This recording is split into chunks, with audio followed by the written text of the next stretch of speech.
Euh, Merci d'être venu dans un premier temps. Et la session d'aujourd'hui va parler de réplication de données avec le produit Rocket Data Replication et Synchronization de la société Rocket Software. Je vais passer le mot à Cyril. Bonjour à tous. Sur cette présentation. Je peux descendre simplement là. On va parler données aujourd'hui.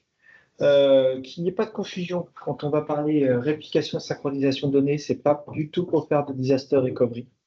D'accord? C'est pour valoriser la donnée. Donc, on n'est pas dans les solutions du type e-cluster, que l'on a chez Rocket Software, Linux, QuickEDD, j'en passe ou d'autres. C'est pas du tout ça. C'est pas pour de la prod, c'est pour de la donnée et pour valoriser cette donnée. D'accord? Pas sûr que vous soyez dans la bonne pièce, parce qu'il y en a qui sont venus pour la prod et je dis non, c'est pas de la prod. Petite présentation, certains de vous me connaissent déjà, je suis responsable commercial sur la France pour l'ensemble des produits Rocket et je baigne dans le monde IBMI depuis de très très nombreuses années. Avec moi aujourd'hui, deux experts chez nous qui sont experts plutôt côté données et réplication de données, données dans le sens du terme de la valeur que l'on peut apporter à la donnée et l'ensemble des choses que l'on peut faire avec. Rapide agenda pour aujourd'hui, ça va être très simple. Très brièvement, je vais vous présenter Rocket Software pour ceux qui ne connaîtraient pas encore. Et puis après, on va faire une présentation PowerPoint, on va parler de l'architecture, de comment le produit fonctionne, et on va faire une démo, une vraie démo de la solution avec une réplication de l'IBMI vers du PDS. Pour ceux qui ne connaissent pas Rocket Software, on est un très gros d'ailleurs, éditeur de logiciels. Siège social basé aux États-Unis à Boston. On est plus de 3000 dans le monde aujourd'hui.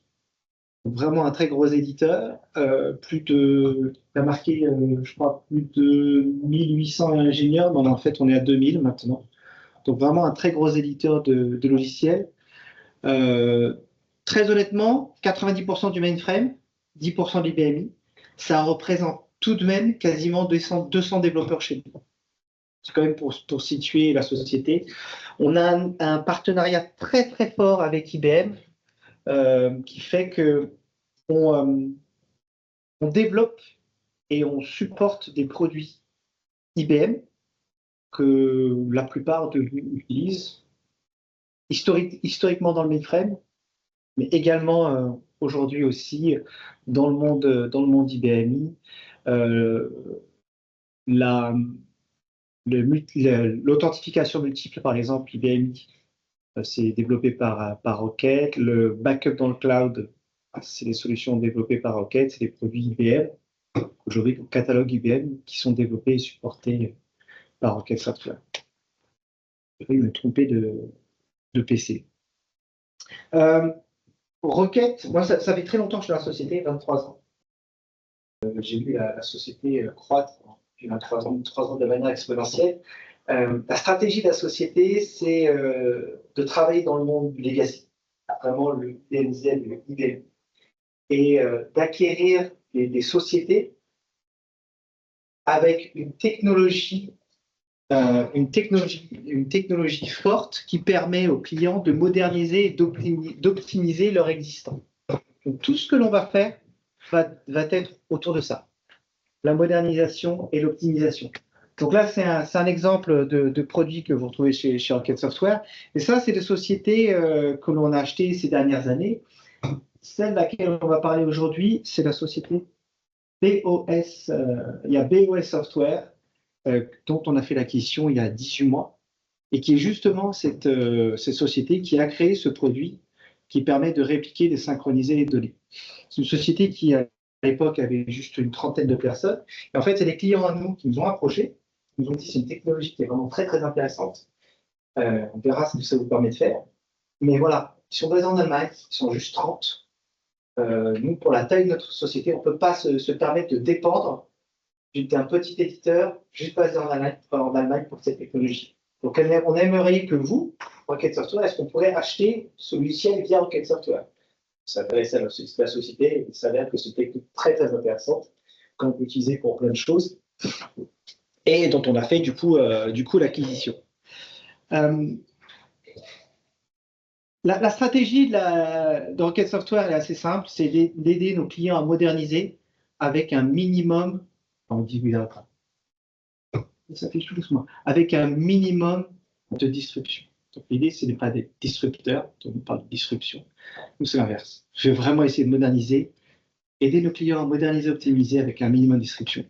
Les trois axes, et la solution dont on va parler aujourd'hui, RDRS, est dans le premier axe. Ça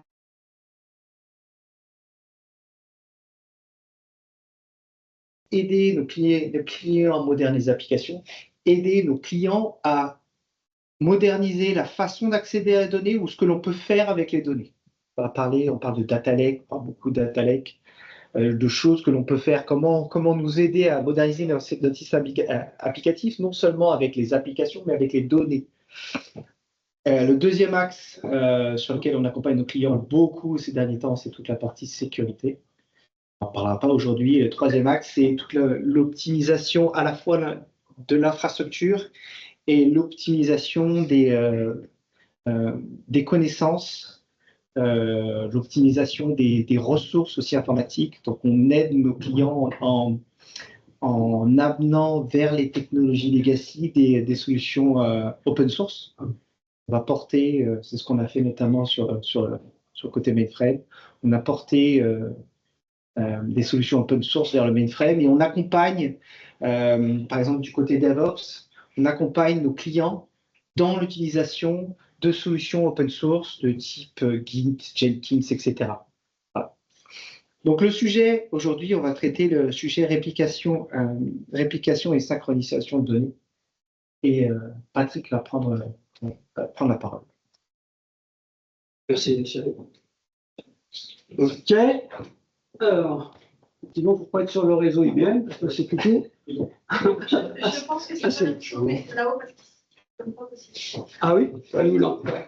Vous êtes sensible à. Non, je pense que je suis juste la plus jeune. C'est vrai que ça fait joli du coup. Quoi?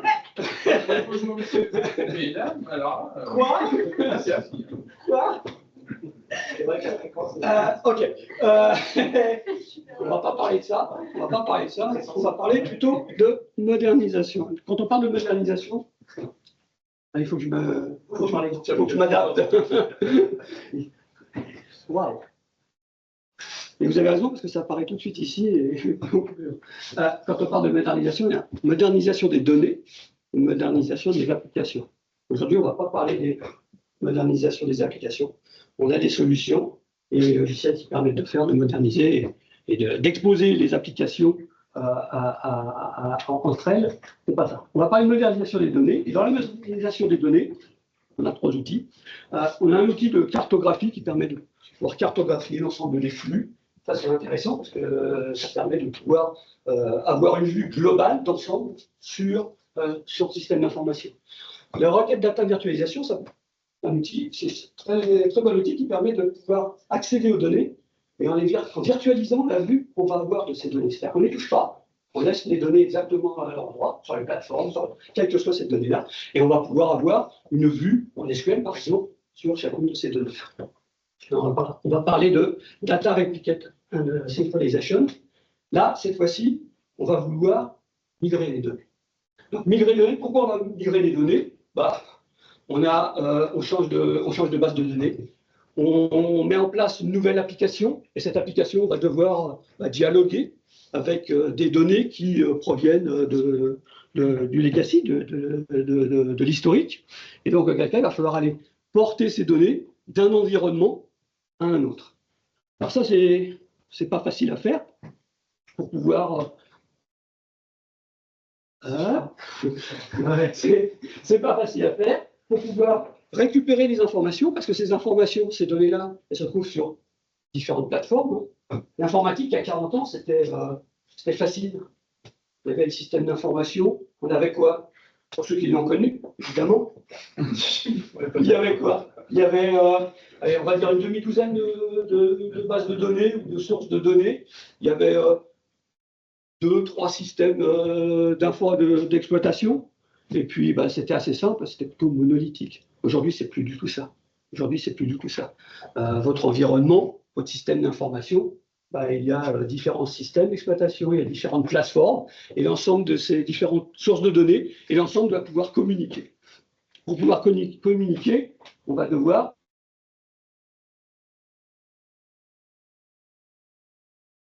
le challenge à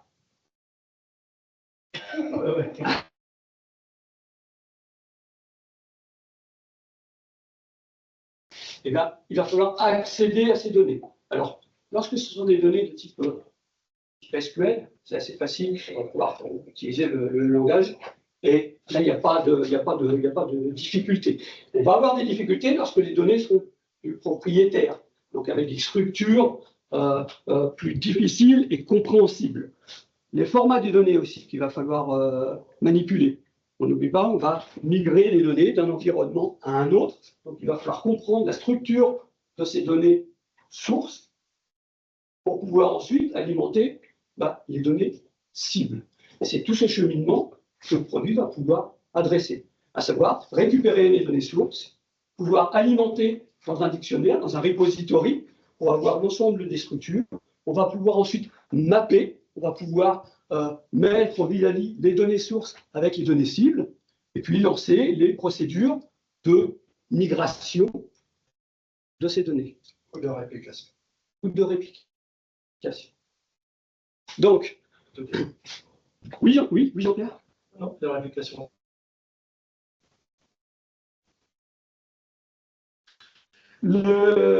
Toujours dans la complexité, la qualité des données en raison des conversions, bien entendu, puisque on va devoir aussi appliquer des règles de transformation entre la donnée source et la donnée cible. L'outil, le logiciel, va devoir aussi prendre en compte. On va aussi pouvoir ou vouloir non pas faire des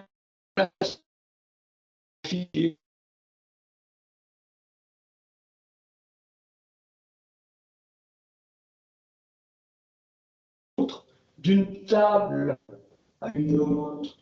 Et par exemple, un SQL, sur un progrès SQL, et puis du MongoDB, faire une nouvelle base, parce qu'on a besoin de pouvoir faire qui tourne sur une table et mis avec les nouvelles sources de données, avec les nouveaux applicatifs dans le système d'information. Le second challenge de performance. Hop, oui, j'arrive. À part sur le réseau, voilà. À part sur le réseau en termes de performance, c'est important.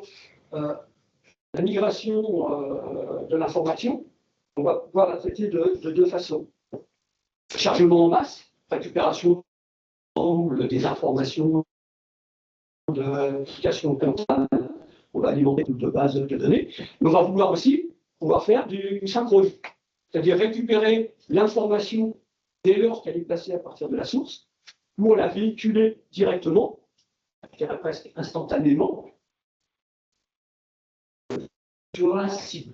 Ça va devoir pouvoir traiter ces deux cas de figure. Donc, chargement en masse, toutes les 2 heures, on lance un batch qui permet de pouvoir récupérer les données sur la source, on les alimente, on transforme les informations et on les charge sur la cible. Et on peut vouloir aussi, au moment où on va prendre une commande sur l'application source, vouloir récupérer directement ce bon de commande pour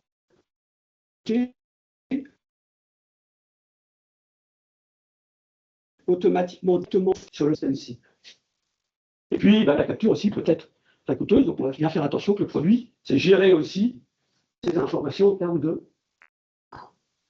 Et bien entendu, la maintenance et la fiabilité va s'adresser à un logiciel. Alors le logiciel, il existe depuis quelques années, 2004. D'accord. Et en tant que référence client, on a plusieurs combien. Je dirais de cette solution, c'est que beaucoup de gens l'ont fait pour une migration. Donc, on utilisait pour migrer leur base de données qui n'était pas forcément du DB2, mais d'autres bases un petit peu propriétaires. On migrait vers le MongoDB et Big Data. Une fois terminé, l'outil, entre guillemets, ne servait pas à grand-chose. Donc, il y en a certains qui l'utilisent encore pour faire de la synchronisation de données. Donc, ils ont du DB2. Ils ont une application qui a été réécrite vers un Mingo, je crois, peut-être pour un de nos clients, sur Postgre. Et en change application, c'est pour ça que je parlais pas de migration, mais de réplication en temps réel. Les données sont transférées en air real-time, c'est-à-dire le minimum de temps possible, vers la base Postgre pour que les applications, je dirais, open, puissent donner la même information que si on interrogeait un serveur de 50 ou la nouvelle application. Il y a eu des sites comme Renault, il y a eu des sites comme Fréquin,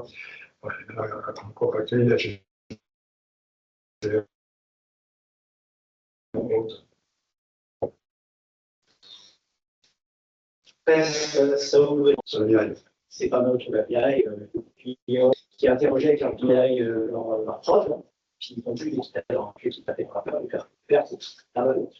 Et le DAF, ah tiens, j'ai fait une copie, tiens, je comprends pas, il y a un gros problème de perte. Donc ça tombait, donc qu'est-ce qu'on fait dans ces cas-là?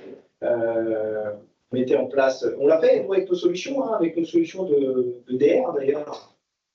Cluster, on a mis en place une partition là, avec une application, et puis on a accepté une petite latence. Là, on parle vraiment de mise en place de solutions où il n'y a pas de latence.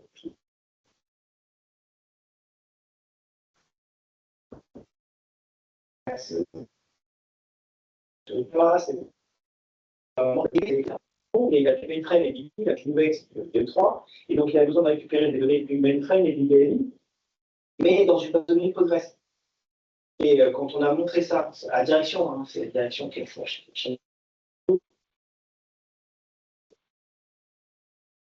ensemble de données, et puis là, on peut vraiment faire une vraie analyse financière là-dessus. Alors qu'avant, c'était vraiment manuellement recopier là, consolidation financière manuelle. Là, on est tout en temps réel. Donc là, c'est la présentation sera durée pour la récupérer. Je produis ces requêtes data replication synchronization. Alors, ça fonctionne comment? C'est facile. Les sources, quelles que soient les sources, on utilise des mainframe, des librairies, des plateformes en open distribuées. Ici.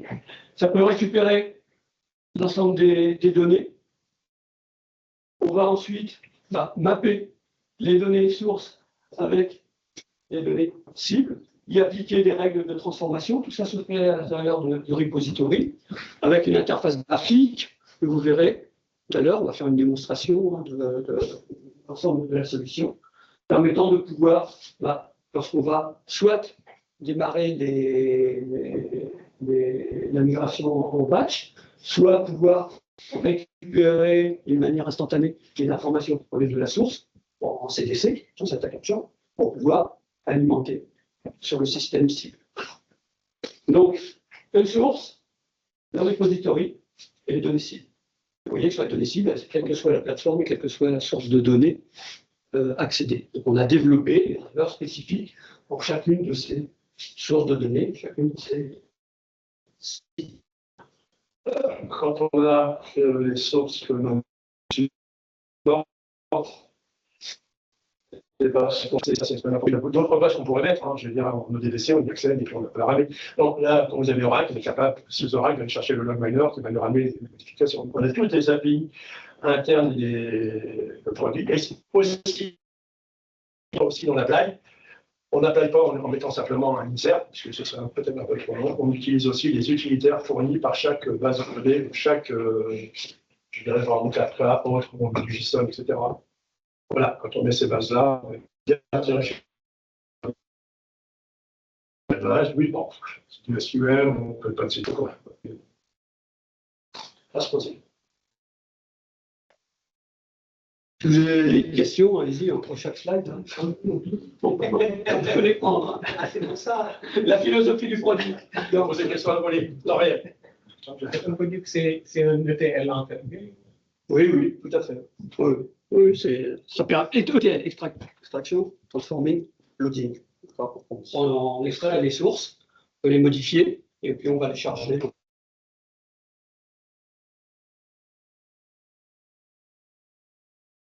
Des boîtes à lettres. Ça, c'est clair, on n'est pas des jeux Talend. Mais Talend ne fait pas du CD. On ne va pas transférer lecture en direct analyser. Donc, on est vraiment plutôt change data capture données. On peut les transformer, donc on n'est pas obligé de passer par Talend. Et on peut bien sûr les loader, sinon ce sera embêtant de garder les données sans les mettre à la base Stargate. Mais on n'est pas dans l'ETL. On n'est pas dans le monde. Il y a beaucoup de certaines sociétés.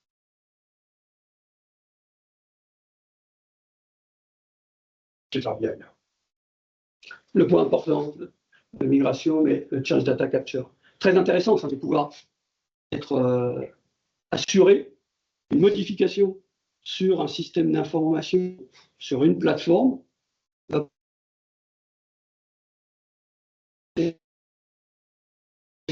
immédiatement sur une autre source de données. Clair?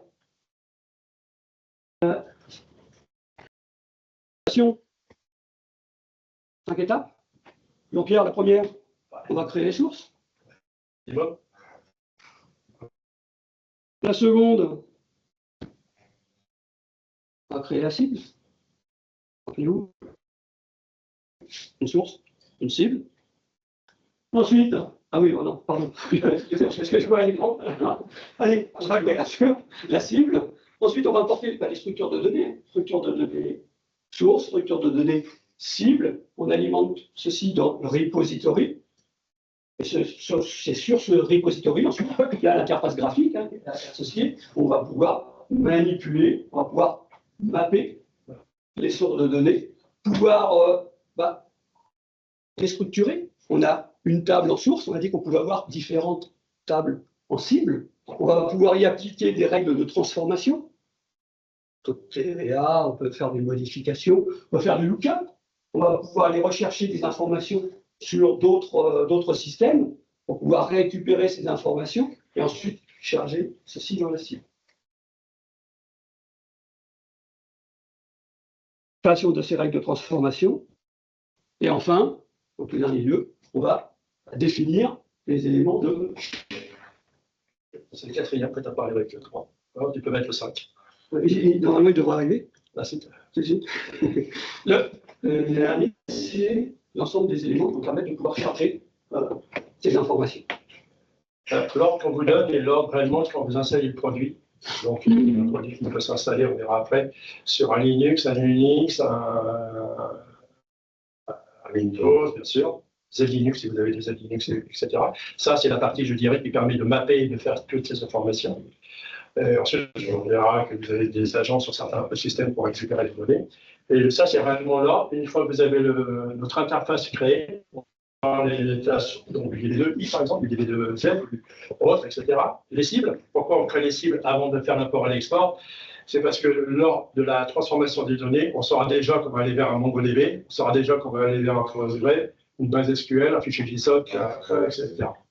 Donc, avant de faire l'import et l'export, RDRS a besoin de savoir le ou les targets possibles pour la source qu'on va sélectionner. C'est vraiment l'ordre sur lesquels, dans la démo, vous verrez comment ça va se passer. Niveau adaptabilité, parce que là on parle de créer la donnée cible avant de faire n'importe quel store, est-ce que du coup c'est modulable si on a un changement et qu'on a une nouvelle cible qui apparaît? Sûr. Il faut savoir que l'avantage de la solution, c'est que vous avez au départ le produit complet. Donc, si demain vous achetez une autre machine, si vous achetez un Big Data, enfin je ne sais plus ce qui existe, Elastic, etc., vous n'aurez rien à réinstaller au niveau du logiciel, simplement aller discuter avec ce charmant jeune homme qui va vous donner le problème de licence. Mais le produit contient tout. Donc, c'est-à-dire que si demain vous passez d'une cible MongoDB vers une autre cible Oracle, pourquoi récemment on a une nouvelle base qui arrive, Snowflake, etc. Bien sûr, vous allez faire la cible, on va refaire, je dirais, la repository, par notre interface graphique, on verra aussi par du batch, un peu. Et à ce moment-là, lui, il va appliquer vos modifications pour aller. C'est relativement très souple. On peut le faire, hein. Donc, il ne pas tout ça, mais La création du process, Bulk, c'est la synchrone, on charge en masse. Le CDC, c'est du synchrone. OK. La solution intégration des données, change de données, synchronisation, réplication, on en a parlé. Alors, soit par intervalle, soit en temps réel, ça peut être aussi piloté, on peut déclencher aussi l'action de migration de ces données-là sur l'événementiel, et puis bidirectionnel, on va pouvoir éclater les enregistrements. On avait un de nos clients qui était en migration justement DB2 vers Oracle. Donc les applications départ DB2 allaient mettre à jour en temps réel Oracle. Ils écrivaient des nouvelles applications Oracle, et lorsque cette table-là Oracle était mise à jour par la nouvelle application, on changeait de direction, on remettait à jour DB2. Pourquoi? Parce qu'il y avait encore des batchs qui tournaient de l'autre côté pour synchroniser. Donc on a fait du DB2 vers Oracle vers DB2, les deux mélangés, pas sur les mêmes tables. On a évité quand même de faire ce problème-là. Et ensuite, à la fin, il ne restait plus que de l'Oracle vers DB2, et à la fin, il ne restait plus rien du tout. C'est-à-dire que malheureusement, l'IBM a disparu. Je dis malheureusement parce que je connais que ça. Caractéristiques, quelle que soit la plateforme, quasiment des sources de données, on sait y accéder, quel que soit le système d'exploitation. Donc on a plusieurs méthodes sur la capture de données, on ne va pas s'apesantir, si ce n'est qu'on sait y accéder. Hein. On n'a jamais rencontré de client sur lequel on n'a pas pu adresser le besoin. On capture une fois, on peut écrire sur plusieurs cibles. Ça, c'est vraiment très important. C'est que dès qu'on capture la donnée, si elle va sur MongoDB, sur Snowflake, sur Postgre, etc., on a le mécanisme pour ne pas redemander à la source la même modification. Donc, une modification et transformation ensuite vers les bases cibles.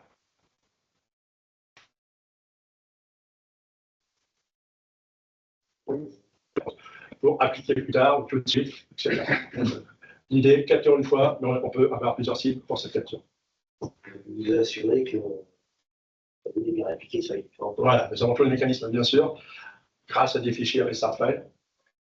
Dans le mécanisme, là, on a un checkpoint. Lorsque la donnée est dans toutes les cibles. À ce moment-là, tampon, on sait que, comme quand il y a un commit, une fois que vous avez un commit, vous avez un timestamp.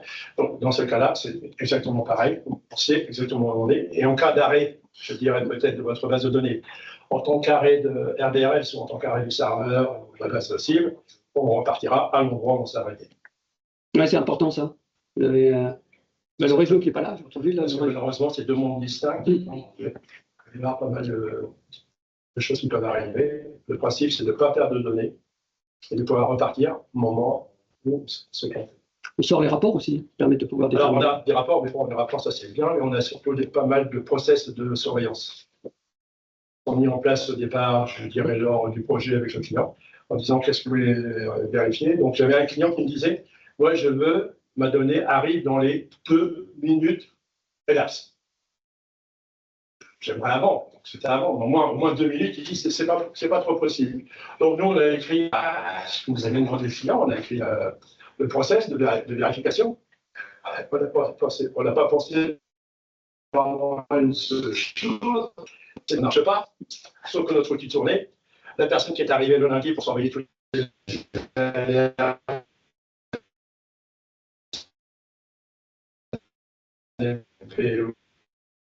etc. Donc on n'a pas dire attention, je ne reçois rien depuis 10 minutes, c'est pas normal dans un site de production. J'ai mon source qui a été capturé à 22h10 et il s'est appliqué à 22h15, c'est inadmissible pour moi. Bon, de nouveau alerte, etc. Et après il faut l'analyse. L'analyse c'est pourquoi? C'est parce que la base cible répond très mal. Peut-être le réseau il est comme ici, il prend son temps. Donc voilà, bien sûr, on a tout ça pour vous permettre de vous aider, c'est très important. Avoir en même temps et des applications classiques, parce que on utilise pour une application sur un site secondaire. Et là, on voudrait utiliser justement d'autres solutions pour synchroniser sur un travail local, justement de base de données. Ouais, ça peut, il n'y a pas de référence ni de gestion de données qui pourrait. Nous, on avait un client qui avait c'était un Z, qui avait 2 DB2 dans 2 LTAR différentes et pas au même site. Et on capturait les données du DB2 de l'un pour les rappliquer dans le DB2 de l'autre. Avant, les sites étaient très proches, donc on faisait ça par des outils, je dirais, des mécanismes hardware ou autres. C'est là-dessus. Comme ils étaient un peu plus éloignés, qu'ils n'avaient pas trop de connexion entre les deux, on est passé par justement de capture. Donc là, je crois qu'on capturait tout en CDC, il n'y en avait pas besoin. On capturait juste les logs tous les soirs, tous les matins, pour transférer les données. Ouais, là, je suis plus.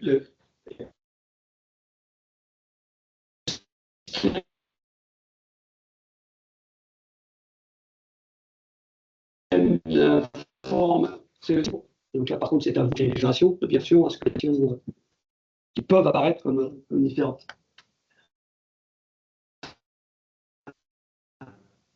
Oui, j'avais un exemple. Donc, je peux faire ce qu'on appelle chez nous le bulk. Le bulk, c'est la masse. Hein. Je prends mes enregistrements, je les charge très bien. Il avait une base de plusieurs millions d'enregistrements. Je dis, mais vous avez combien de modifications par jour? Ouais, je ne sais pas, 3 à 4 000. Je dis, quand même, si vous n'avez pas besoin de CDC au niveau de votre application, faites du CDC. Par l'histoire, à 8 millions d'informations, vers la soirée c'est pas, je veux dire, c'est un peu stupide. Comme ça, et il m'a dit, ouais, en effet, dans ces cas-là, on peut faire du CDC, même si j'en ai pas besoin. C'est un outil, donc il doit y avoir un projet autour de cet outil. Il y a vraiment un minimum de surveillance. Après, il y aura une personne qui scrute tout le temps. Bah, nous, quand on a nos alertes, vous envoyez les alertes. On peut vous envoyer les alertes. Donc, du genre, ben, je n'ai pas de notification qui arrive depuis un certain temps, l'application de la donnée se fait très tardivement, etc. Le mode bulk, comme on appelle le mode bulk ou load, c'est du batch. Donc, un batch Linux, Windows, etc. Donc là, à la fin du job, la quantité du leurre et dire voilà, que c'est terminé en tant de temps, tant de minutes, tant d'écart.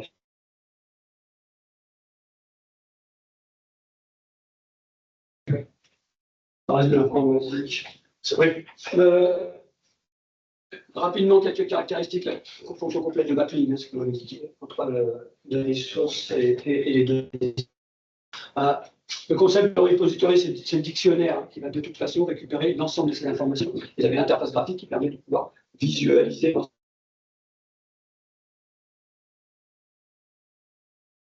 de ces données. Choisissez, vous n'êtes pas obligé de prendre de l'oracle. On a à peu près 25 tables de repository, disons les tables de source, les transformations, etc., etc. Donc, on a besoin de repository, c'est une base SQL qui est devant. Perdez le repository, ça arrive. Le concept de staging, peut-être, rapidement. Je crois qu'il n'y a pas un truc derrière. Alors, on le traitera après.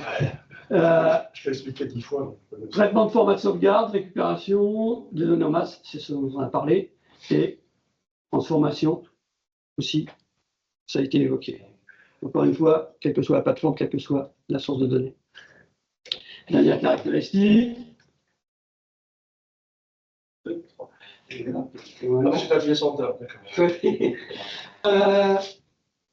Toutes les structures de données différentes sont accessibles.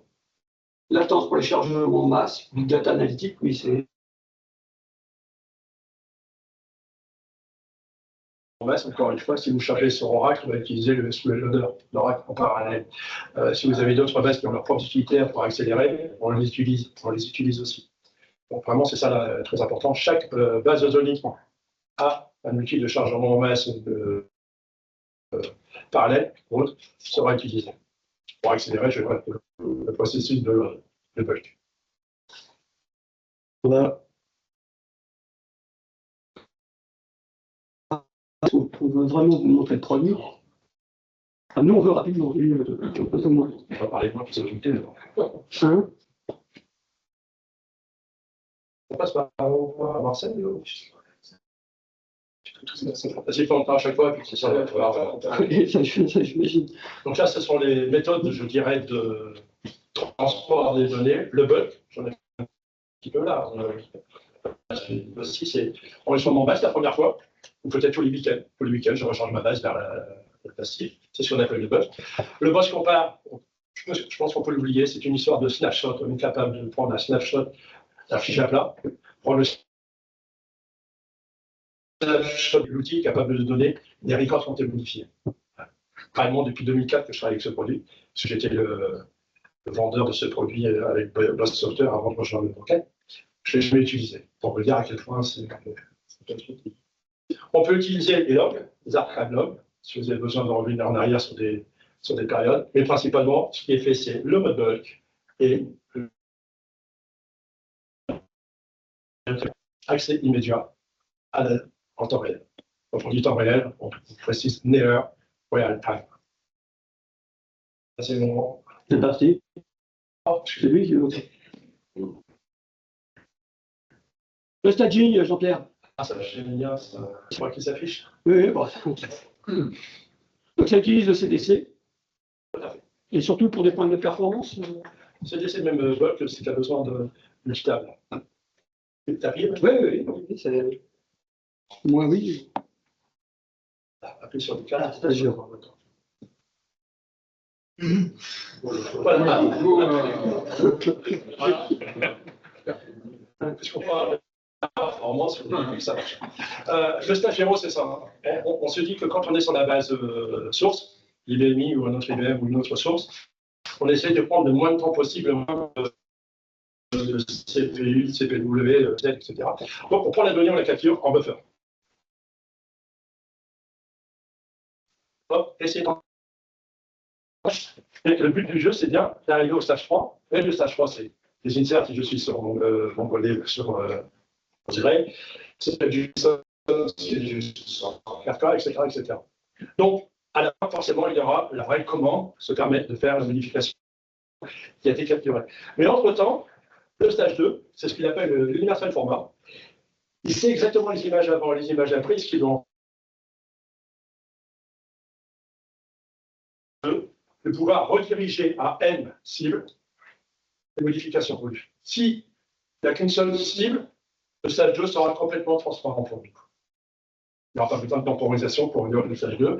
Si vous avez plusieurs cibles, pour arriver au stage 3, voilà comment ça va se passer. Une sorte de staging pour éviter de dépenser de la CPU où il n'y en a pas. Dans le même temps, je disais un peu ce qu'il y a sur le repository. Hein, quand on installe, il installe là. 25 tables, hein, c'est ce qui est indiqué. Je regardais un peu les fonctions si on avait parlé de tout. Tout à fait. Donc ça, on va pouvoir passer. Toujours sur le repository, l'import des données, on appelle les métadonnées, les 3 métadonnées, soit par graphique, on peut le faire en mode batch, ou bien REST API si jamais vous voulez.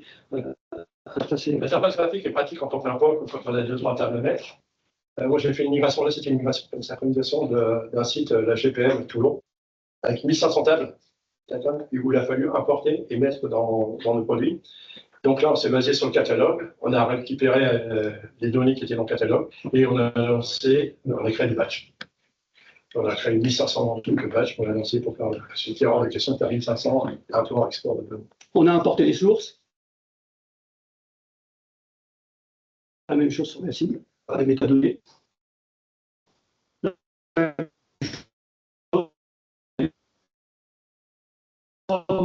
Méthode.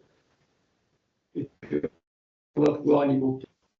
Client, code postal, salaire, c'est un peu impeccable. La base de cible, parce qu'elle existe. Bah non, je n'ai pas encore fait. Ok, voulez-vous que j'aille pour vous? Bouton, et vont vous faire le drop table, create table, avec les index, directement sur la base cible. C'est pas une obligation, C'est pas une obligation. En général, il y a des gens qui ont déjà leur base. Donc, à ce moment-là, on importe l'entrée, on importe la sortie, on demande au produit, map, ce que tu peux. C'est-à-dire avec les mêmes noms, etc. Et ensuite, manuellement, il va être en stock, il va là-bas. Ça, c'est de etc. Toujours pour les cibles, donc garantie de l'intégrité, il y a des commits qui sont faits quand tu utilises le CDC, ou le traitement par bloc, fonctionnalité des chargements, on peut s'interfacer avec les utilitaires, des produits cibles que l'on veut utiliser, utilitaires Oracle, si on peut charger Oracle ou d'autres. Parallélisation des processus, c'est plutôt de l'interne, ça permet de pouvoir optimiser en termes de performance sur les chargements. Les bases qui permettent de faire de la parallélisation. Et sans agent dans le cadre de l'IBMI, de toute façon, il n'y a pas d'agent qui est utilisé. Donc, c'est d'agent qu'on va mettre à appliquer sur des projets et autres. On aura juste la connexion DVC ou JDVC vis-à-vis de la base. On pense bien qu'aujourd'hui, à l'heure actuelle, en termes de sécurité, l'ensemble de l'outil, interface, s'appuie sur l'ensemble des systèmes de sécurité. Ici. Et on va passer à la démonstration. Ici. On ne savait pas trop comment était le réseau chez IBM, donc on ne va pas se connecter en direct. On va y passer la nuit. Donc on a filmé la démonstration, on va pouvoir la commenter. Dans l'architecture de Lego, alors on a dit qu'on avait besoin d'une source, on a besoin de cible. En source IBMI, on a du DB2, DB2i, ici. On a positionné sur, on a installé sur un Linux le produit, rappelez-vous, le repository, l'interface graphique qui permet de pouvoir y accéder. Et en cible, on va charger PostgreSQL. Encore une fois, on peut avoir les sources que l'on veut, et si que l'on veut, ça va faire ça changer, c'est l'idée. Le scénario est déjà. Jean-Pierre, tu me dis quand je m'arrête, hein, c'est ici. Alors, par contre, qu'est-ce que ça va donner en termes de. Donc, on est bien sur la démonstration. Sur des données sources, on va le faire. On va donner les données cibles. Je sais pas si là, il est rapide. On va mapper et ensuite on va créer des structures de process. Juste de autrement. Qui donc est connecté vis-à-vis de Linux. On va juste au début, vous voyez les onglets agents, un peu plus bas, vous voyez data source, output target, repository, process définition. C'est ce qu'on va faire dans l'ordre. On va avoir besoin, une fois que j'aurai fait le source, la target, la définition du mapping, j'aurai besoin des process bulk, des process CDC. On n'a pas besoin d'agents sur l'IBMI. On va se connecter via DB2 Connect. Donc, la première chose qu'on va faire, vas-y, tu peux y aller. La première chose qu'on va faire, à partir du Linux, c'est de donner la définition.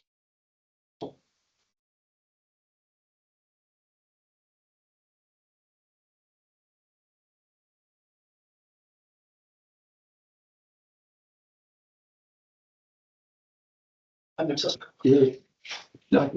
Voilà. Donc, on se connecte bien sur du DB2, pas sur du DB4. Vous avez toutes les deux leçons qui ont été faites là, pour l'exercice. On a la connexion 5. Dans la base username, enfin c'est du standard. Hein,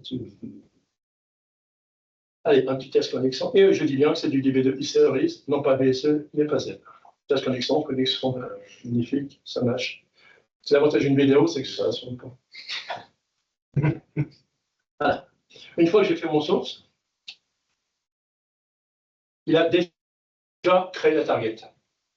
Pour éviter, je tire de perdre du temps, la target est déjà créée. Donc là, il demande simplement de faire l'input et l'output et de faire les relations. Comme vous le disiez tout à l'heure, si je veux pas l'output, je décris le petit truc de côté. Je suis maintenant dans l'IBMI.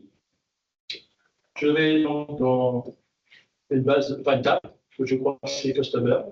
On peut en sélectionner plusieurs, bien sûr. Ah, ça semble bien. Voilà, donc j'ai plus le Customer, je clique sur Next. Et là, je donne la target. Comme je vous le dis, la target a déjà été créée. Donc c'est Postgre en mode local, c'est-à-dire via l'interface Postgre, connexion to Postgre. Il donne là toutes les connexions possibles hein, sur les différentes cibles.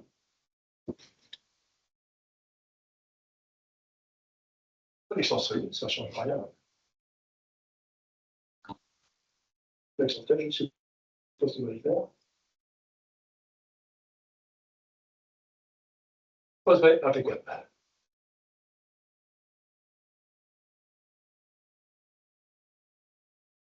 Alors, l'overcase, parce que Postgre demande des données en minuscules. Donc, on supporte en disant je veux du lowercase, parce que Postgre, c'est une base assez spéciale. Et là, maintenant, je porte les données venant de Customer. La question, est-ce que je dois créer la base cible? Dans notre cas, ce sera YA, oui. Sur cette effort en Allemagne. Oui. Sur le YA. Ce sera yes. Voilà, donc il vous donne la syntaxe, le droit et les alcartables s'il y a des clés, binaires ou pas. Ah. Ouais, je m'étais planté. Il a fait une erreur justement dans la définition et il va vous montrer comment il va pouvoir corriger cette petite erreur ici, parce qu'il s'est trompé dans la comment on appelle ça? Le préfixe. C'est dans DB2i. Non pas dans DB2. Il a fait une petite erreur, il revient dans son droit et il crée sa table.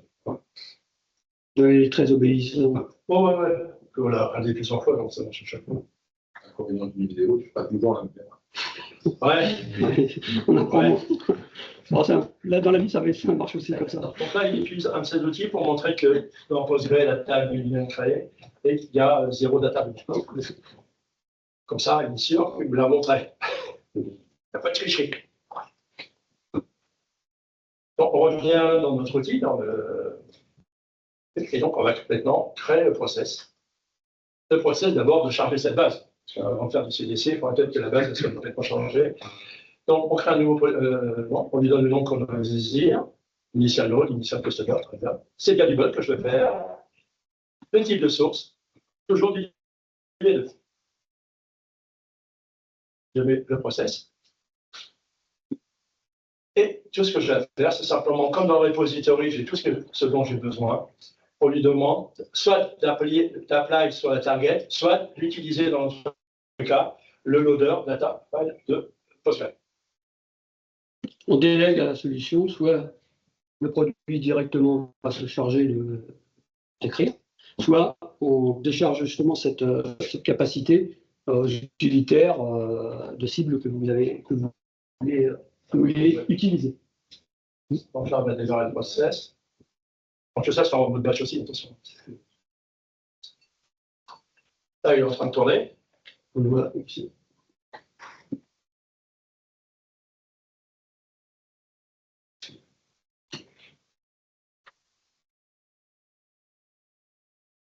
Et là, stop. Voilà, c'est pas grave. Et là, il a fait une erreur. Il n'a pas fait exprès. Ouais. Mais en voulant quitter, il a restarté le process de load. Or, le process de load doit être unitaire. On ne peut pas charger 2 fois la même table sur la même cible. Donc là, le produit a dit, arrête de bégayer, continue. Voilà, on a fait une line. Et on revient dans le truc. Le process est là.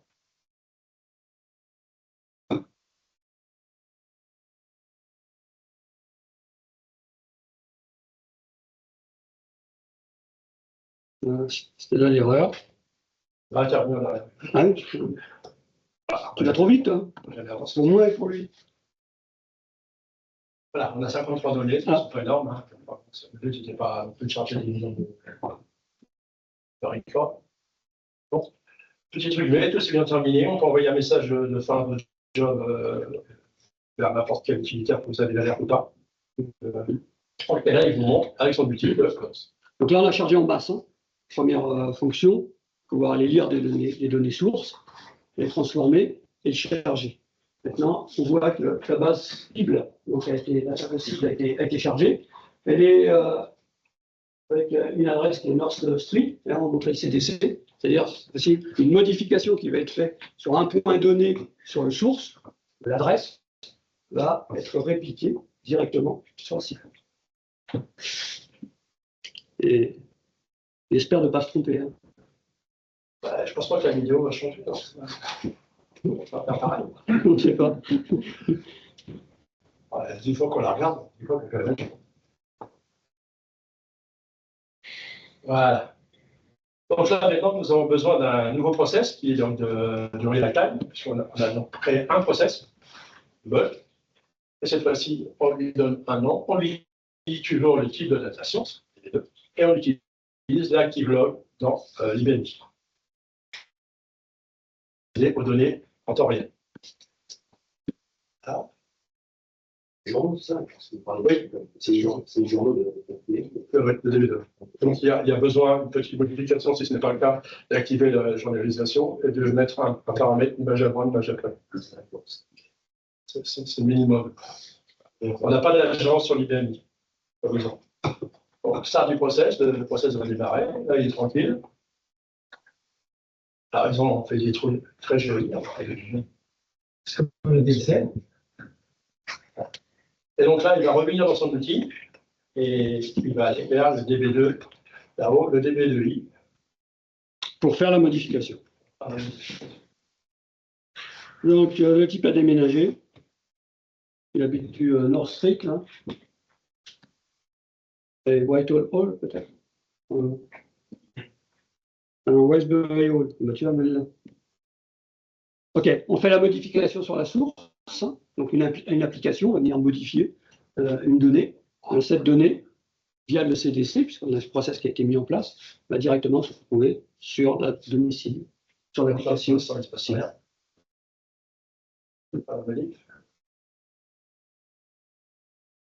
Allez, tiens-moi dit, Pépère.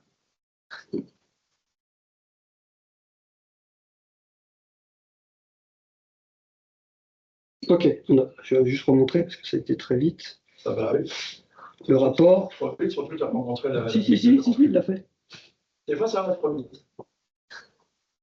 On va le revoir. Ici. Voilà. Et on voit que Nord Stream est devenu. Ouais, Voilà, c'est start, tu peux la stopper. Et là, on voit qu'ici, il y a eu un peu d'activité. On voit qu'il y a eu un. Ah, j'ai rien fait. C'est pas moi. Allez. On voit qu'il y a eu un update, on voit la table etc. Voilà. Ce qui revient, c'est après. Et là, bon, ça a été changé.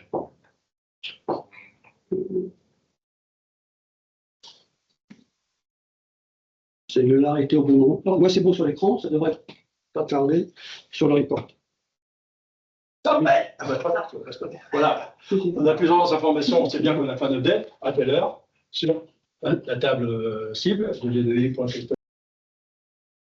le tour d'apply, moins d'une seconde. Donc, il n'y a pas d'alerte, pas de truc, etc. Et bien sûr, comme il y en a qu'une, ici, le source prend en poudre, il ne bouge pas beaucoup. Donc voilà. Test clair. Très bien. Alors, je reviens juste ici. Ici. Vous avez deux QR codes et une surprise pour le troisième. Ce QR code, c'est pour télécharger la plaquette de notre produit. On dirait, on est le filmer. Vous nous envoyez un mail, hein, vous nous demandez directement. Celui-là, c'est quoi? C'est un e-book. C'est un e-book, mais qui explique c'est la doc correspondant à notre solution. Et ça, et ici, pour ceux qui voudraient tenter de gagner un casque Bose, en même temps que vous capturez les QR codes précédents, vous capturez celui-ci, il y a un jeu concours avec un casque, c'est quoi un casque, quoi, comme confort. Bose, C'est demain, je crois, demain le tirage au sort, mais il faut le faire maintenant. Cette on peut jouer. Il faut le faire maintenant. Ok. Il nous reste quelques minutes. Allez-y. Hein. Et après, je passe sur le précédent pour la doc. Oui, évidemment. Si vous avez des questions, monsieur, dames. Oui. Oui. Tu sais, Patrick, je vois bien, je me suis fait pas mal de projets On ne pas ensemble. vers PostgreSQL, etc. Donc, c'est toujours les 5 mêmes problèmes qui reviennent. Le premier, je ne sais pas si tu vas répondre, premièrement, sur ma table de source, de toute façon, je n'ai pas de C primaire. Est-ce que vous êtes capable de gérer en CDC? Donc, tu ne pourras pas faire d'update. Est-ce que tu sais comment tu peux gérer avec ton outil? Alors, si tu n'as pas comment dire, C'est très fréquent, par exemple, comme ça. on peut, nous, dans la partie sortie, lui définir une priority et lui dire que la priority sera par rapport à la source, je parle de numéro de client. On est admettons que le numéro de client. En général, c'est quand même pas comment tu fais des inserts, des tests et autres. Ça CDC, si tu n'as pas que ce primaire. Ouais, moi, je sais comment on fait, mais je te demande comment toi tu fais. Moi, quand je fais, simplement, j'irai dans la cible, mettre la clé dont je veux. Ouais, mais tu peux pas, parce que admettons que pour des raisons historiques, tes deux numéros sociétaires, machin, identiques, ça peut arriver. Il y a des tables très anciennes où tu n'as pas l'accès. Si tu fais un update, tu fais un update sur la prochaine. Oui, parce que tu fais à ce moment-là, enfin, normalement, ce qu'on fait, mais je ne sais pas si ça le gère ou pas, c'est que tu prends le record number, tu prends les RRN. Tu peux prendre les RRN si tu veux. Tu es obligé de rajouter à la main dans la cible. Dans la cible, colonne pour avoir le RRN. Et on s'en sert. Puis ça, contre le gaming. Deuxième cas de base qu'on fait absolument tout le temps, alors je ne sais pas si c'est géré, c'est dans ma source, j'ai des champs qui ne peuvent pas être nuls, mais qui sont nuls quand même, pour des raisons historiques. C'est-à-dire que quand on fait la création de la cible, on a un terme qui est créé avec un nul impossible, et en fait, on va au moment de l'application se trouver avec des valeurs nulles. Tu te rappelles, parce que tu as travaillé avec moi il y a quelques années, sur des solutions, pas sur la même solution d'ailleurs, c'est un ancien collègue. Il fait pas mal de trucs. C'est que dans la truc de transformation, dans la règle de transformation, tu mets maintenu, tu précises milieu, tu considères qu'elle sera changée pour un point de vue. Alors là, encore une fois, on a vu très vite la source et la target avec les la relation. Là, manuellement, il faut expliquer au produit, attention, même si c'est maintenu, il faut même. Ok, Jean-Pierre, juste avant, on va pouvoir évoquer les problèmes rencontrés il y a quelques années dans les avis, comme on arrive à la fin de la séance. Il y a d'autres questions générales sur le produit. L'époque, oui. Donc, tout ça. Quelques années, on pouvait. Vous savez, monsieur. Quelques années, on pouvait ne pas. Maintenant, c'est. Oui, tout à fait. Il y a une méthodologie associée. En fait, il y a je prends juste les questions entre potes et potes. C'est bien, c'est sympa, c'est pas utile. C'est vraiment un projet métier. Et on dit, je fais vraiment ce projet métier, là, projet métier, les sources. Tout dépend de l'investissement qu'on va faire, etc. De la société, tu veux savoir si ça ne marche pas. Voilà. Autre. En général, pour ce genre de solution, chaque fois que j'ai eu des problèmes, parce que j'en ai eu, justement, c'était les problèmes de sécurité. C'est-à-dire qu'on demandait que les ports soient ouverts entre la cible et la source, ce n'était pas le cas. On demandait que la cible soit accessible à partir du où RDRS est installé, que ce soit un Linux, un Windows et autres. Des fois, ça n'y était pas. Et comme on sait que dans ce monde-là, il faut appeler d'autres personnes, on va arriver, on attendait. On attendait que le port soit ouvert. C'était la personne réseau, que la personne de DBA, de PostgreSQL et autres, pour Internet. Donc, une fois, je dirais, que ça prépare l'installation du produit, c'est quelques minutes. L'import des données, si tout est prêt, qu'il y a des vidéos connect, les ports RP, un peu besoin de temps. On peut voir des fois du première chose. Messieurs, dames, et notre numéraire, merci d'être venus. Bravo à vous.